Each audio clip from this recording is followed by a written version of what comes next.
Have you ever thought about the difference between destroying something and making it destroy itself? When most people imagine sabotaging a train, they picture explosives planted on tracks, dramatic derailments, and twisted metal scattered across the landscape. That's the Hollywood version, the kind of sabotage that makes headlines and leaves unmistakable evidence of attack. But what if I told you that during the Cold War, the KGB perfected a method of train sabotage so subtle, so insidious that the trains would destroy themselves from the inside while everyone blamed mechanical failure instead of enemy action? No explosions, no obvious tampering, just a slow, invisible death that started with something as simple as a contaminated fuel supply or a sabotaged lubricant. Today, you're going to discover why Soviet intelligence chose patience over pyrotechnics, and how they turned the enemy's own maintenance procedures into weapons that were far more effective than any bomb could ever be. East Germany, April 1953. A freight train carrying military equipment to West German positions derails at high speed near the border, killing the crew and destroying critical cargo. Investigators examine the wreckage and find evidence of catastrophic bearing failure in one of the wheel assemblies. The bearings had overheated, seized, and caused the derailment. Metallurgical analysis shows severe corrosion and pitting in the bearing surfaces, damage consistent with contaminated lubricating oil. The investigation concludes that substandard maintenance or poor quality lubricants caused the failure. A supplier is blamed, procedures are reviewed, and the incident is filed away as an industrial accident. What the investigators never discover is that 3 weeks earlier, a Polish railway worker with KGB connections spent 15 minutes alone in the freight yard's oil storage facility. He opened several drums of bearing lubricant and added a carefully measured amount of chemical compound that would remain stable in storage, but would begin corroding metal surfaces once the oil was heated by friction in moving bearings. The train destroyed itself exactly as designed, and the weapon that killed it vanished completely in the heat of the bearing failure it created. Before we continue with this incredible story, if you're enjoying this type of content that reveals the subtle sabotage methods of Cold War intelligence operations, hit that like button below, subscribe to the channel so you don't miss more hidden stories from espionage history, and tell me in the comments, did you know about these internal sabotage techniques? Now let's discover how the KGB made trains their own worst enemy. The concept of internal sabotage emerged from Soviet analysis of Western logistics vulnerabilities during the early Cold War period.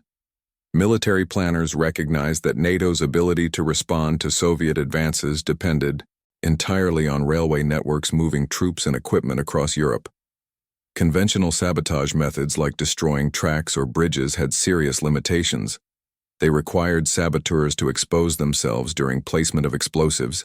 They could be detected and prevented by security patrols, and even when successful, they created obvious evidence of enemy action that would trigger massive security responses and investigative efforts. Most critically, destroyed infrastructure could be repaired relatively quickly. A blown bridge might delay a supply line for days or weeks, but engineers would work around the clock to restore the route. Soviet intelligence officers recognized that a more effective approach would target not the infrastructure itself, but the systems that kept it functioning. Railways depended on hundreds of consumable materials: lubricants, hydraulic fluids, cleaning compounds, fuel additives, and maintenance supplies. These materials flowed through complex supply chains with multiple points where they could be accessed and contaminated. If you could introduce destructive compounds into these supply chains, the railways would sabotage themselves through their own normal operations. Mechanics performing routine maintenance would unknowingly apply contaminated lubricants that would destroy bearings. Fuel tanks filled during standard procedures would distribute corrosive additives throughout locomotive systems. The beauty of this approach was that the sabotage would be passive and delayed, activating only when the contaminated materials were used, making it nearly impossible to trace back to the moment of compromise. The KGB's technical directorate developed an entire arsenal of chemical compounds designed for supply chain sabotage. Each compound was engineered to remain stable during storage and handling, but would become destructive under specific operating conditions. One of the most effective was a lubricant, additive that remained inert at room temperature, but would begin generating acids when heated by friction in bearings or gears. The additive was chemically compatible with standard lubricating oils, meaning it would not separate or create visible changes that might alert workers during application. Once inside an operating bearing or gearbox, the heat from normal friction would activate the compound, and the resulting acids would begin etching metal surfaces, creating pitting and scoring that would rapidly accelerate wear and lead to catastrophic failure. Another compound targeted hydraulic systems, used in railway braking and switching mechanisms. This additive would slowly degrade rubber seals and gaskets, causing them to swell and lose flexibility. The process was gradual enough that the systems would continue functioning normally for weeks or even months after contamination, but eventually the degraded seals would fail, leading to hydraulic fluid leaks and brake failures. The delayed action was deliberate, ensuring that the sabotage would activate across multiple trains and facilities before anyone realized their hydraulic supplies were compromised. By the time investigators identified the problem, contaminated fluid would have been distributed throughout the entire logistics network, and the task of identifying and replacing all affected materials would be overwhelming. Fuel additives represented another category of internal sabotage: compounds. Soviet chemists developed substances that would contaminate diesel and coal supplies, causing engine damage through multiple mechanisms. Some compounds promoted corrosion in fuel injection systems and cylinder walls. Others created deposits that would clog filters and reduce engine efficiency. The most sophisticated additives were designed to survive combustion partially, creating abrasive residues that would accelerate wear on pistons and valves. Like the lubricant additives, these compounds remained stable in fuel storage, but activated under the high temperatures and pressures of engine operation. A train could run normally for hundreds of kilometers while its engine was slowly destroying itself from the inside. The deployment of these sabotage compounds required infiltrating enemy supply chains at vulnerable points. KGB operations officers identified multiple access points where contamination could be introduced with minimal risk.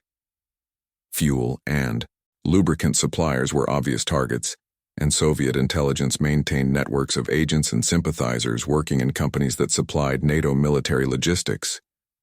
Sometimes the contamination occurred at the manufacturing level, with recruited workers adding compounds during production. Other times, operatives would access storage facilities and contaminate materials before distribution. Transportation was another vulnerability, with tanker trucks and rail cars being compromised during transit. The distributed nature of these supply chains made complete security impossible, and even small quantities of contaminated materials could have cascading effects as they were distributed and used across entire railway networks. If you're finding this content fascinating, hit that like button and subscribe to the channel for more stories about the ingenious sabotage methods and covert operations that shaped Cold War intelligence warfare. The effects of internal sabotage operations became apparent throughout the 1950s and 1960s, as Western military logistics experienced a puzzling increase in mechanical failures that defied easy explanation. Railway maintenance records from this period show clusters of bearing failures, hydraulic system problems, and engine breakdowns that occurred at rates significantly above statistical norms. Individual failures could always be attributed to known causes like poor maintenance, substandard parts, or operator error, but the pattern of failures suggested something more systematic was occurring.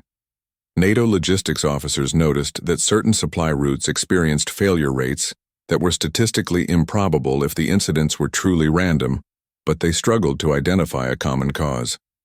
The first confirmed discovery of sabotage compounds came from a West German investigation in 1961 after a series of locomotive failures at a military rail facility.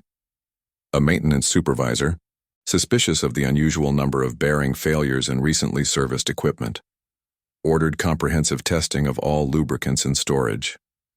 Laboratory analysis revealed the presence of chemical compounds that had no legitimate purpose in lubricating oil and would cause exactly the type of damage observed in the failed bearings. The discovery triggered a security alert across NATO logistics networks and led to the implementation of new procedures for testing and controlling all consumable materials used in military railway operations. The countermeasures developed in response transformed supply chain security protocols. Previously, security efforts had focused on protecting finished equipment and infrastructure, while treating consumable supplies as inherently safe. The discovery of sabotage compounds revealed that anything entering the logistics system could potentially be weaponized. New protocols required chemical testing of all fuels, lubricants, and maintenance supplies before distribution to operational units. Supply chains were mapped and monitored for potential infiltration points. Suppliers were subjected to enhanced vetting, and their facilities were inspected regularly. Some military organizations established their own fuel and lubricant production capabilities to eliminate dependence on civilian contractors. These measures significantly reduced vulnerability, but came at enormous cost in terms of time, money, and administrative overhead. The KGB responded to increased Western awareness by developing more sophisticated sabotage compounds that were harder to detect with standard testing methods. Second-generation additives were chemically designed to mimic legitimate fuel and oil additives, making them difficult to distinguish from normal components. Some variants would only activate under very specific conditions, remaining completely inert during laboratory testing, but becoming destructive under the precise temperatures and pressures found in operating machinery. The Soviets also diversified their targeting, developing compounds for other consumable materials, like cleaning solvents, coolants, and even the water used in steam locomotives. This forced Western security services to expand their testing protocols continuously, creating a technological arms race between sabotage development and detection capabilities. Documented cases of successful internal sabotage operations remained largely classified throughout the Cold War, but defector testimony and declassified intelligence reports provide glimpses of the program's scope and effectiveness. One operation revealed after the Cold War involved the systematic contamination of lubricant supplies reaching a major NATO rail hub in the early 1960s. Over an 18-month period, contaminated oil was introduced into the supply chain through a recruited worker at a distribution facility. The operation resulted in dozens of bearing and gearbox failures across the rail network, causing significant delays in military logistics and forcing the replacement of hundreds of components. The total cost in terms of equipment damage, repair expenses, and operational disruption far exceeded what could have been achieved through conventional sabotage operations, and the true cause was not discovered until years after the contamination had ceased. Western intelligence services attempted to employ similar internal sabotage methods against Soviet logistics with limited success. CIA operations targeting Warsaw Pact railway systems found that Soviet maintenance practices and supply systems were less vulnerable than NATO facilities had been. Soviet military logistics operated with lower quality standards and expected higher failure rates, making sabotage-induced failures harder to distinguish from normal operational breakdowns. The Soviet supply chain was also less centralized and standardized than Western systems, with many facilities producing their own lubricants and fuels from local resources, making systematic contamination more difficult. While some operations achieved localized success, internal sabotage never became as effective a tool against Soviet logistics as it had been against Western systems. The long-term impact of internal sabotage programs extended far beyond the specific equipment they destroyed. The psychological effect on logistics personnel was significant, as mechanics and maintenance workers learned that routine supplies they handled daily might be weapons designed to destroy the very equipment they were trying to maintain. This created an atmosphere of suspicion and paranoia that affected morale and operational efficiency. The security protocols required to protect against supply chain contamination consumed resources that could have been used for other purposes. Training programs had to be developed to teach personnel how to recognize signs of sabotaged materials and what procedures to follow if contamination was suspected. The entire logistics infrastructure became more complex and expensive to operate because of the need to guard against invisible threats. The legacy of Cold War internal sabotage programs continues to influence modern security thinking about supply chain vulnerabilities. Contemporary concerns about cyber attacks on industrial control systems, or the insertion of malicious components into technology supply chains reflect the same fundamental insight that made internal sabotage so effective. The most devastating attacks are often those that turn systems against themselves rather than confronting them directly. Modern supply chain security protocols, with their emphasis on component verification, trusted supplier networks, and comprehensive testing, evolved partly from lessons learned during the Cold War about how consumable materials could be weaponized. Today, the compounds developed for railway sabotage exist primarily in intelligence agency archives and chemical weapons research facilities, classified formulas that proved you could destroy infrastructure without ever touching it directly. The KGB's internal sabotage program demonstrated that patience and subtlety could achieve strategic effects that explosive power could never match. Those trains that destroyed themselves from the inside, their bearings corroded by contaminated oil, and their engines worn by sabotaged fuel, proved a principle that remains relevant. The enemy's own systems, when properly compromised, become more effective weapons than anything you could deploy directly. In the invisible war of logistics and supply chains, victory went not to those with the biggest explosives, but to those who understood that the most effective way to stop a train was to make it stop itself.